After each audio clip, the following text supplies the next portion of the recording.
Hello everyone, I'm just doing a little bit of my homework for up-and-coming Gamescom. Anyway, I'd like to invite you all to 10 for the Chairman. This, for those of you who haven't seen the show before, is where I take 10 questions from our subscribers and answer them to the best of my ability, which I hope is fairly decent. And for those of you who don't know, subscribers are the subset of our community that kick in a little extra money every month to enable us to do an additional amount of community interaction and feedback. So things like 10 for the Chairman, which I'm doing now, Around the Verse, the Jump Point magazine, which is about 50 to 70 pages of sort of more in-depth, behind-the-scenes material, and some fiction, and some other stuff that we do, the Inside CIG reports, and a lot of the stuff that really allows us to really bring you close to our production process, which is pretty big and all across the world. So thank you all to subscribers for allowing us to be able to sort of do this, because there's people behind cameras here and a lot of the other stuff. So it actually does cost time and effort and money to do, but I definitely think it's worth it to make sure that everybody is as connected as possible to our development effort.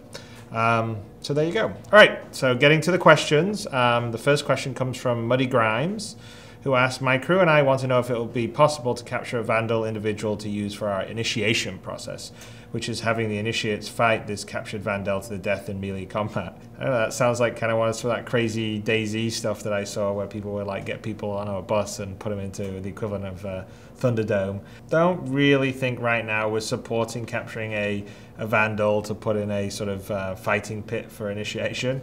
It's a cool idea.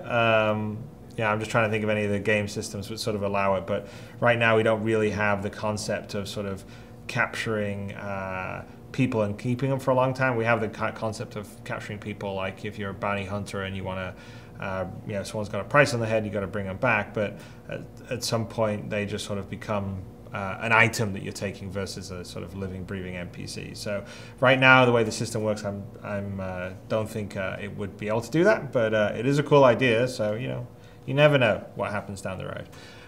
Okay, next question comes from Preachman, who asked, the plan is to roll out modules to both share work in progress and to pre-alpha test pieces of the game. That's even one more pre than we use. Have you considered an economy module, maybe SC It's the Economy Stupid, the board game, as part of the testing plan? That would probably be a better question for Tony, who's sort of, the economy is actually his sort of, he's something he's very keen on and is working hard on. And we are definitely building an economy module to be separate. So we actually have a sort of economy simulation that happens, and there's actually going to be sort of the brains that will sort of run most of the persistent universe and sort of simulate where the NPCs are moving around, trading, where the players are doing, all the rest of the stuff. And we on our side, we will definitely have it where we'll have the economy simulation and we can sort of see and zoom to different planets or systems and see what's happening.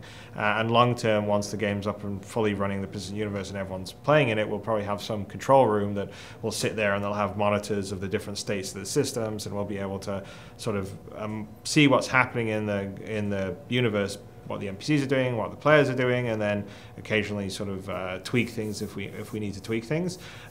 Whether or not we will release that as a module for people to play with, my guess is probably not. But we definitely are building that as a module because we sort of need it as an internal side.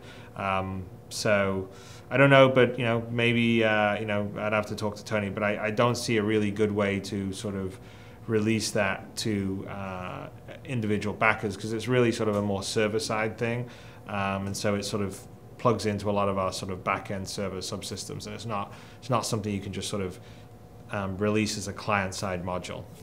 But we are building it. All right, next question comes from Emulator, who asks, can you stay in the Yui Military for some time, be able to achieve Constellation Command or higher as a rank structure? I don't think we have Constellation Command because it's not really a military ship, but I get the idea. Like maybe command of an Idris frigate or something like that. Getting promotions and awards and having ceremonies for them. Will the UE require military contractors, possibly even having a retirement for those that stay in for a period?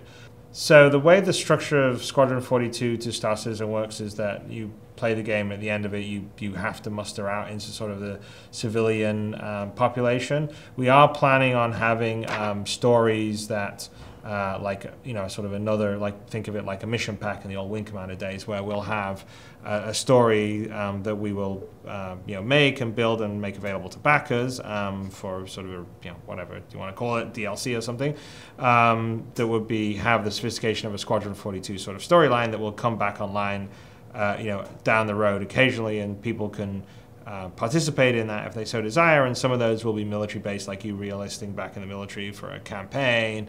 And we're also thinking about having certain things that you could do as a player, where like maybe the military needs some contractors to help secure a star system from Vandal incursions, or help flesh out an attack on Vandal space, and those will be sort of PU missions. So there'll be a little bit of that. There's not really a game setup where you stay in the military and sort of work your way through ranks. It is a cool idea. A longer term, I think that would probably sort of kind of be some of the professional stuff that we would expand once the game's up and running and we're adding new content, because I think that's definitely a career path that a lot of people would like to choose. But until then, the way you would sort of get back in the military would be sort of joining up in another sort of story campaign along the lines of Squadron 42, or, you know, taking some sort of ad hoc work for the Yui Military. Okay, next question comes from Ace Bravo, who asked, my guildmates and I were wondering if the shield on the ships are a physical barrier, or could you possibly, as an example, fly a small fighter inside a larger ship's shield to put direct fire onto its hull, effectively bypassing the shields? That's a good question. So the way the shields work on all our ships is the shields are actually separate collision geometry that is further out from the actual collision geometry that defines where you would hit the actual hull of the shield. And the concept is that the shields are really meant to sort of absorb energy. So if I'm firing an energy bolt, they'll take that and sort of dissipate it around the shields.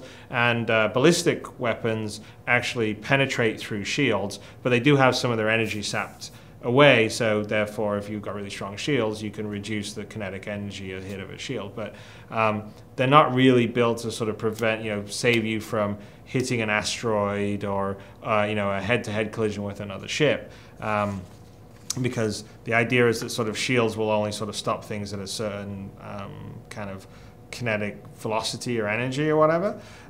So there definitely would be a case, I would think, that you should be able, that you could fly a ship through, assuming the AA guns of the ship aren't firing you, through a bigger ship's shields and maybe be on the inside of it and shoot. So once you're inside that shield proxy, obviously your bullets won't get stopped by the shield proxy, they'll only get stopped by the hull proxy.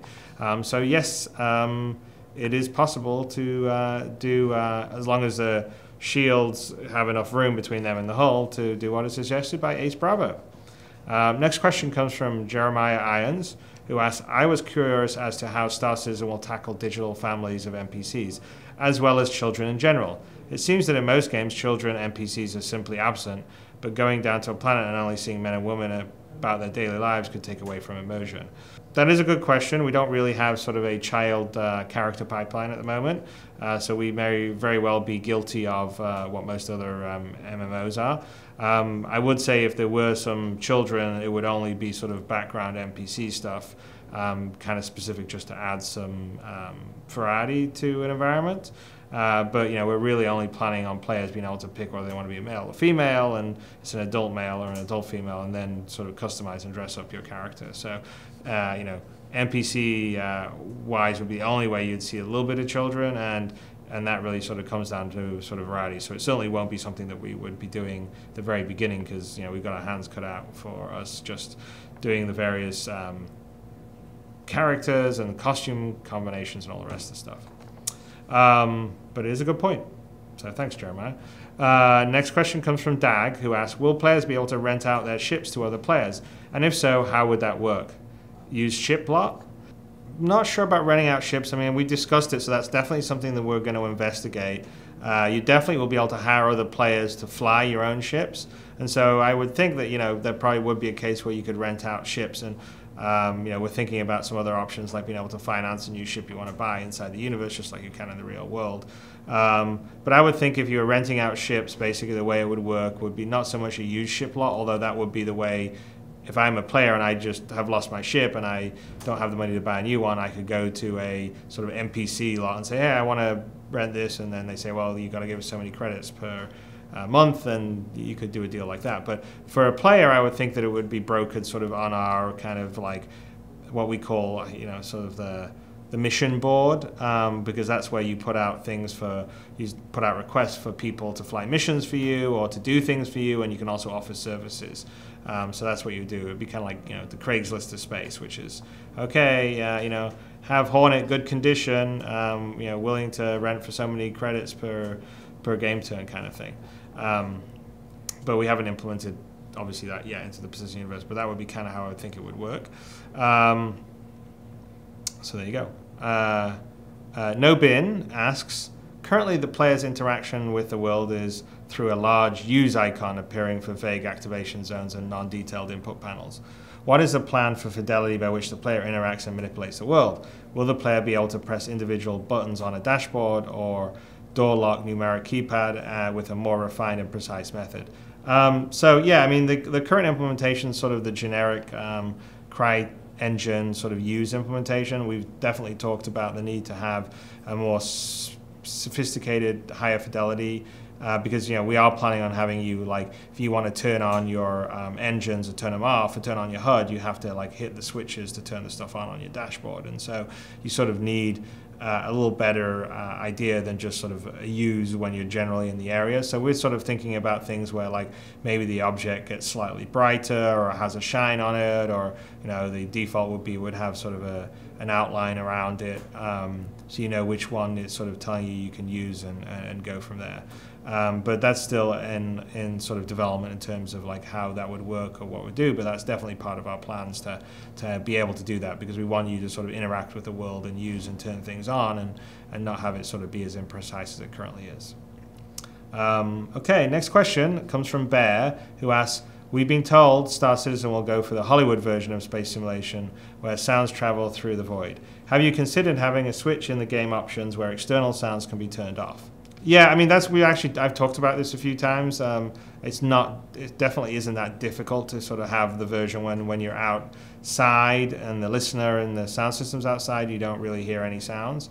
So that is definitely something we would consider. We have considered it, and probably would put it in, but that's sort of a kind of a plus item, let me put it that way. So it's not something that I would hold up other work for, but it would be something that down the road that would be fairly simple to implement, and we probably would want to do just to, for the people that want to feel like their sound in space is realistic.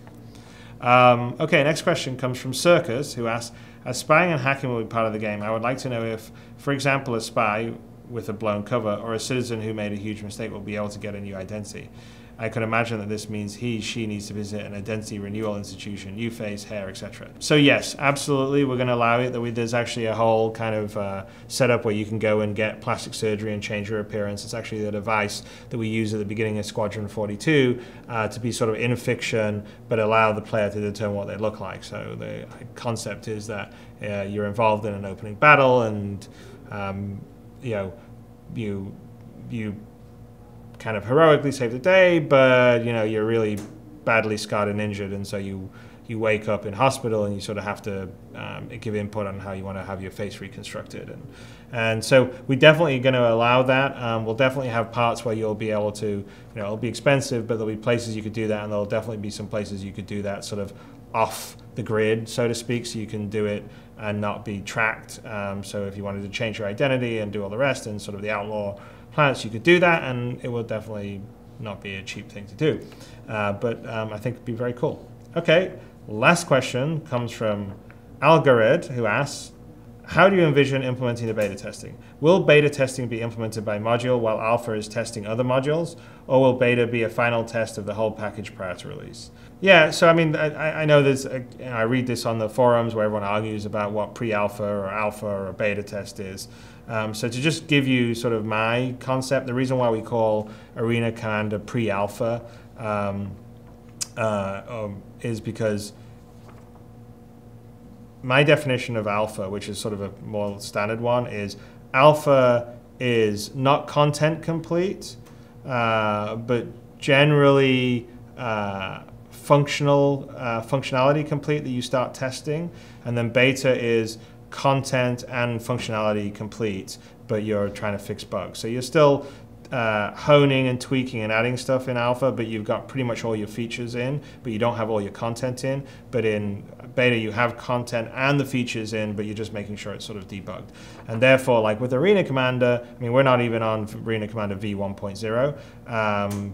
So you could say right now we're pre-alpha Arena Commander v1.0. When it's 1.0, it will be alpha, and then it will roll to beta. But really, the alpha, the beta descriptions originally had at the start of the project were alpha and beta for the overall game, which means, you know, Star Citizen, the Persistent Universe, Squadron 42, all that stuff rolled together. And so one of the reasons why we say pre-alpha on each one of the modules is because we're rolling out sections of that bigger overall game individually to sort of beat on them, test on them, get feedback, make them better. And so that's sort of like all the elements are sort of pre-alpha on all these sections, and they will all roll into an alpha that will be Star Citizen that will roll into a beta. And that's kind of why we say pre-alpha versus alpha versus beta. And that's kind of what the process is. So the process I can see us doing is each of the modules gets released in a pretty rough state, much rougher than I would ever release anything to the public normally, and much rougher than a lot of times we would you know, release on a wide beta test, just to get the tests, stress tests, get feedback on whether things work or don't work, or see where the problems lie. So we hone those, and then of the modules themselves, we go along, and it's not just, okay, that's the final module. It's like, no, this is sort of like the, you know, a set of the full feature set, and then we're adding more features and functionality as we go along, which is, again, why I said pre-alpha, because it doesn't have all the functionality. And by the time we get to all the functionality being there, it should be joining the other modules that have also been doing the same process into a place where we're like, okay, we pretty much got the alpha of Star Citizen together, but we're missing some of the content, say some of the planets, locations, some of the ships, but all the functionality's there. And then at that point, you go from the alpha to the beta once all the content's in there, and then you finish the test out, and then the game is, you know, I guess, released or live. I mean, done is a bad word because, you know, as far as I'm concerned, as long as you guys are having a great time and we can keep a viable business going, well, basically paying people working on the game, that we will continually work on Star Citizen to make it cooler and bigger and add more and more of the features that just would make this the best damn space sim ever. I mean, and you know, there's a long way to go there, so I don't want anyone out there to think that I'm saying that that's where we are now. That's just our goal and ambition, and that's what we're working towards, but we recognize there is a huge way to get there, but we're very committed to always making the game bigger, better all the time. And that's the beauty of being online, is because you can constantly be sharing it. We're sharing it right now. It's not, you know, so I know people are always worried about things like feature creep and stuff, but look, you know, people have code they can sit and play and interact with, and as we get more of it, we keep adding it to you and we keep making it better, and it's just an ongoing process.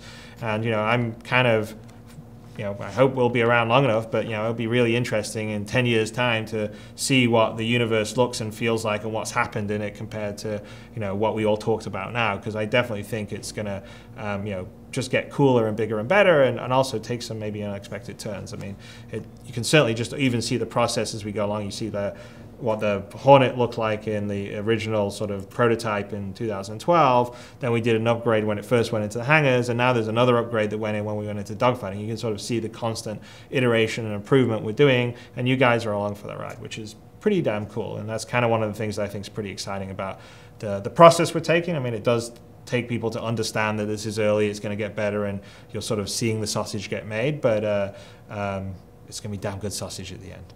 Anyway, there you go. That's the end of this 10 for the Chairman. Thank you all for tuning in and listening. I thank you to all the subscribers out there that you know, generously provide a little extra money every month to allow us to do this kind of stuff. I thank you to everyone that's backed the game, that's allowing us to make this game at the scope and level and ambition that we're doing on a worldwide basis. I mean, there's people all around the world working on this game. It's a huge amount of people that have now got gainful employment working on the video game of their dreams, thanks to all you. So thank you very much, and I'll talk to you next week. Bye.